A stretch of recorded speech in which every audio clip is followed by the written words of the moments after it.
Welcome back to BrentoCast number 3. We got a lot going on this week, including some flashing lights from Delilah's Wand of Power, which we picked up at the Loomis Family Circus. I believe that was July the 6th or 7th, which was their last night at the Cabarrus Arena, and it was fun.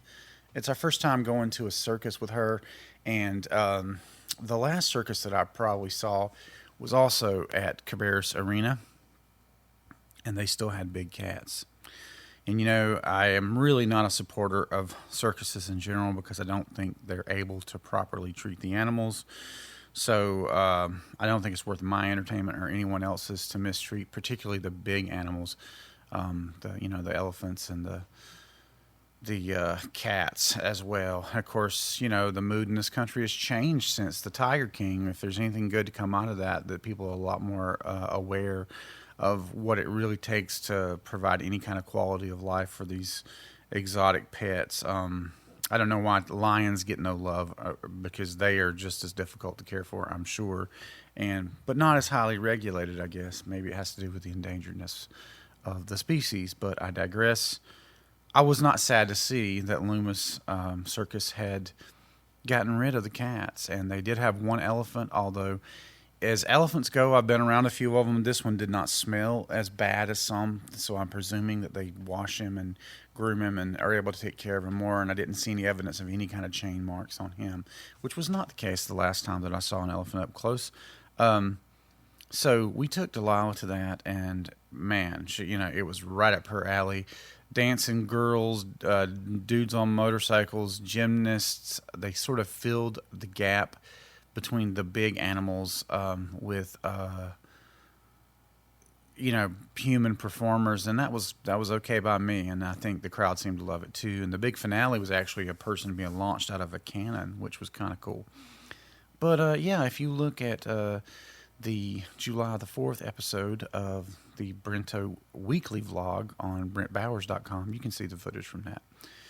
But getting right into this episode of BrentoCast, a lot has gone on since the last one. Actually, I meant to record it last Sunday, and things actually went slightly off the rails Sunday. I was hit with a bout of this recurring, it feels serious at the time, but it feels like a recurring sort of thing. When I was about 10 years old, I accidentally was shoveling out some stalls. That wasn't the accident, but the accident was I accidentally poked my leg with a manure-covered pitchfork, and not a big deal. Brushed it off, finished out the job, and didn't think anything of it. And 30 years later, I started having these bouts of cellulitis, which is an intradermal bacterial infection, and it typically comes on in a slow way, like with a little bit of redness. It used to be it was only my left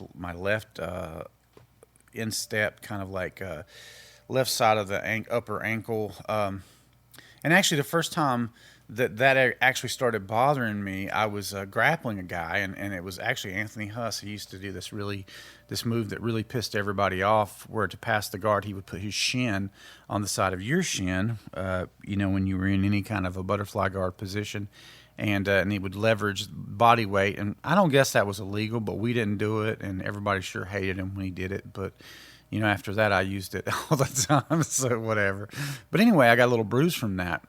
And that bruise kind of stayed with me for a long, long time. And then one day, the first time this ever hit me, I guess would have been about, 7 years ago. We were still at the location of our store on 745 2427 Bypass over there in Sun Plaza. And the guy delivering our foods that had to be kept refrigerated somebody had stolen his ladder. So he asked if I would mind coming out and helping him. And I said, sure, So I go out there, and I walked maybe 75 yards. I stuck my head inside of the refrigerated little unit there, and I walked maybe 75 yards with a box, set it down inside the store, and I go, wow, I'm not feeling good. And so I walked to the back. By the time I was at the back, I was shaking all over. I immediately just had the instinct that I needed to go home and get in the bed. So I did, and I stopped on the way and threw up. And when I got home, wow, I need a pop filter there. Sorry about that little But by the time I got fully home, I was really really shaking all over, and it lasted that time probably about 2 hours, where I just could not get comfortable. I couldn't get warm enough. I couldn't get cool enough. I would just shake, just like a bad fever. Like my body was unsure if it wanted to cool me down or heat me up. But anyway, after about a crescendo of about 2 hours, I will throw up, and typically, even if I don't have anything in me, I'll dry heave or throw up, and then typically it will start feeling a little better, where at least I can go to sleep for a bit, and then that whole day I'll just be very very dehydrated. And the next day, the leg will burn, but all the other symptoms will drop away, but the leg will just burn. And then, like, by the second day, a little bit more leg burning. Usually by third day, I'm completely over it, like it never happened. And so I'm in like day 3 now, and the leg is burning. But I mean, it was a lot worse yesterday. So, and when you first stand up on it, it's really painful to stand on it for just a minute or two, and then it kind of goes away. But I digress. That happened to me on Sunday. We were getting ready to go out and have a really big day with Delilah, and my music stuff wasn't happening until later in the day. But as it turned out, every single other person involved in this album project 5x5 had other things to come up. So maybe it was just meant to be. It's like the universe speaking to us, don't record today. But I accepted it, and got through yesterday and Sunday and yesterday, and it was great. So today is actually Wednesday. No, I'm sorry, it's Tuesday. I actually do have one client, and unfortunately, the pressure here is that we don't want to say anything about being sick because of the whole, you know what, and so you don't want to tell anybody, oh, I was too sick to work, or I need to take off because I'm not feeling well, because they all think you're talking about that thing, and we weren't. So I've just tell people, hey, I hurt my leg, because people can actually look at the leg is hurt, and I never can tell what's good bringing these on, but I will say I've been eating really clean and detoxing very hard and working out, and at times that has brought it on. At times having cupping done to me, that stirs up a lot of lymph that you need to drain out. That's caused this to happen. In this case, we went out, actually I guess it was Saturday. After work closed on Saturday, we went out to an amazing place called Two Pigs Farm. I'm going to tell you all about it. And again, I am uploading this. Actually, this is going to be its own playlist in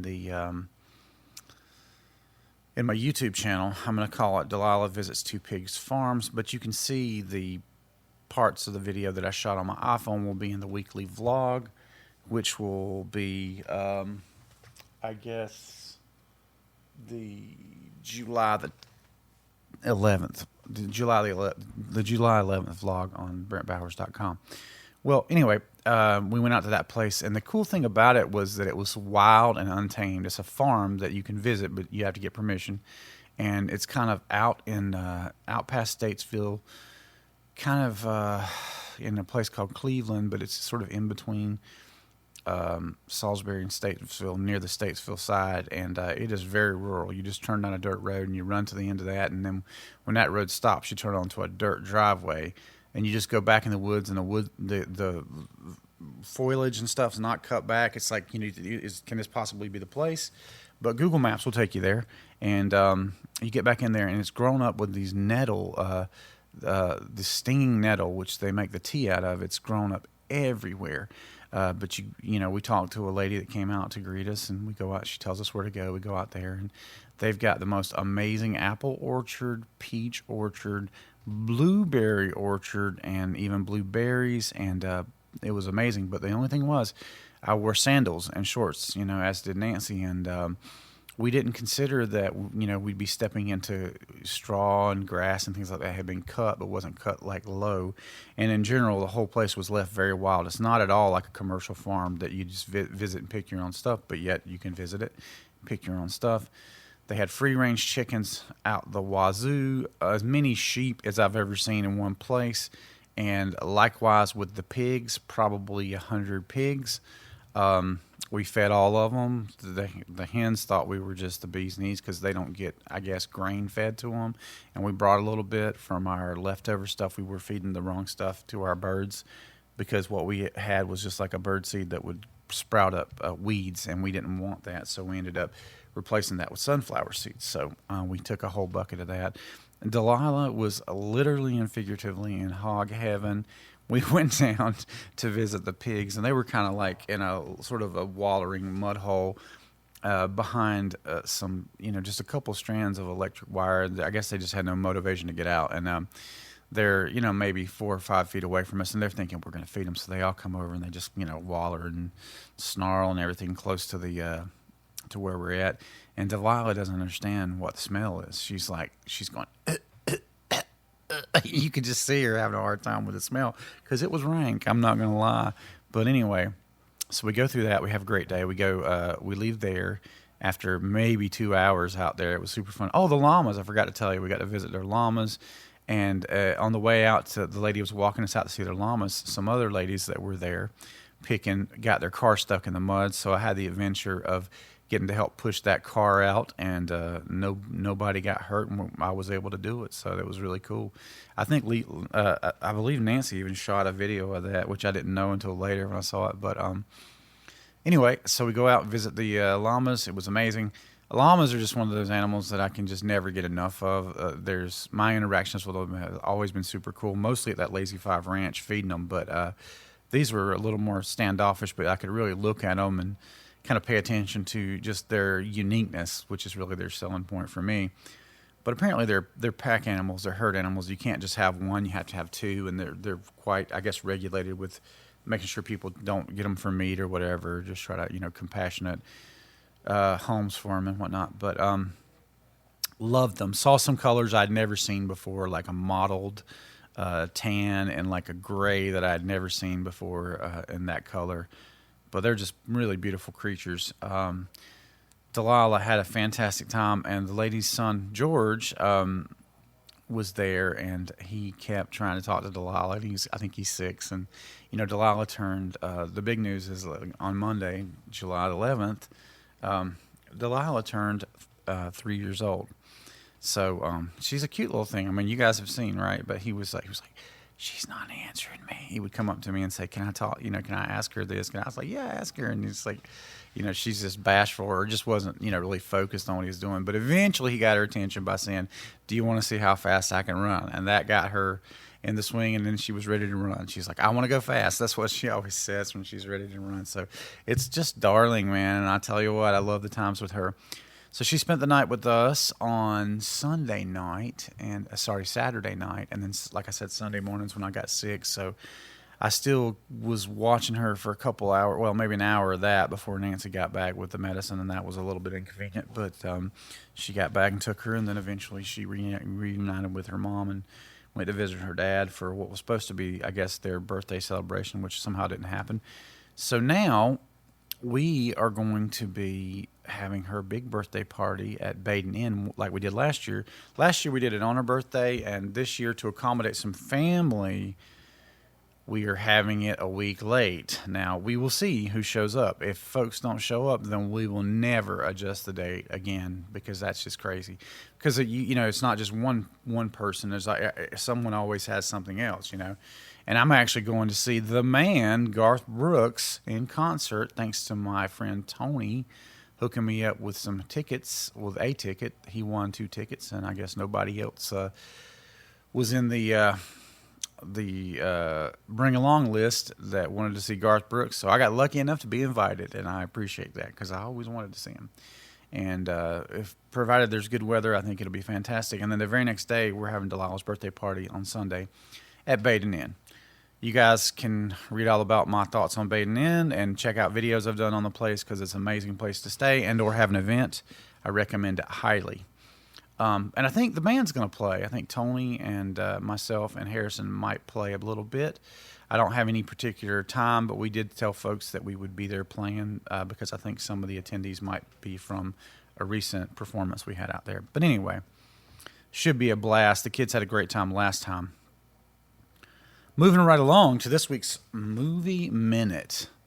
I finally got a chance to see Terra on the Prairie from Daily Wire and the official uncanceling of the great Gina Carano, and actually the first starring role, I guess, for Donald Cerrone, Donald a.k.a. Cowboy Cerrone, one of my all-time favorite UFC fighters.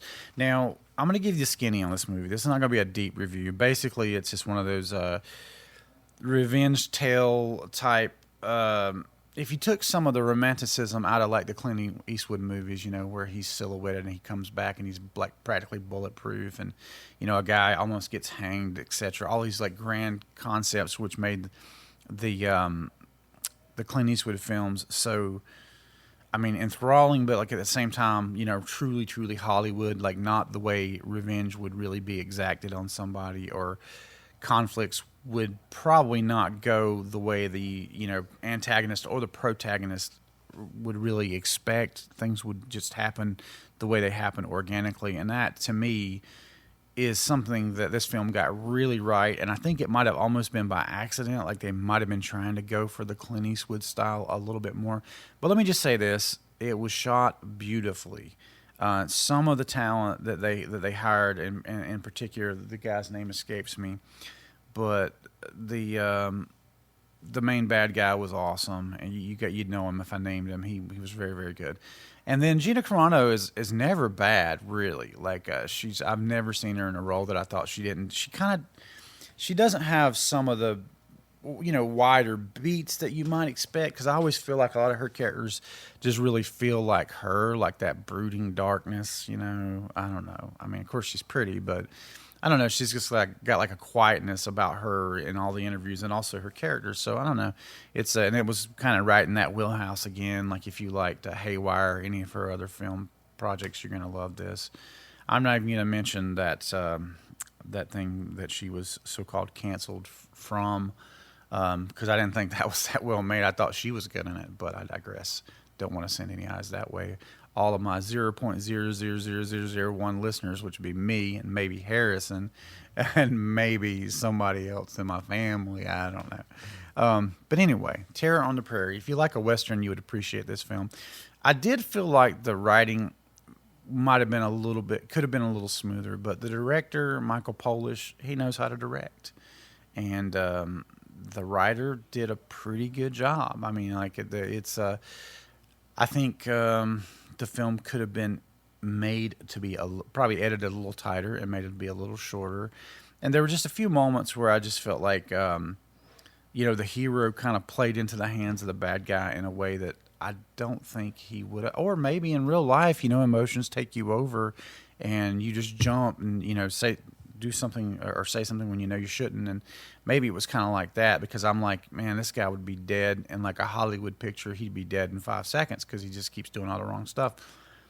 But in the end, I kind of came full circle on that, and I felt in the end like it was more intentional than a mistake. So that said, the writing was pretty good.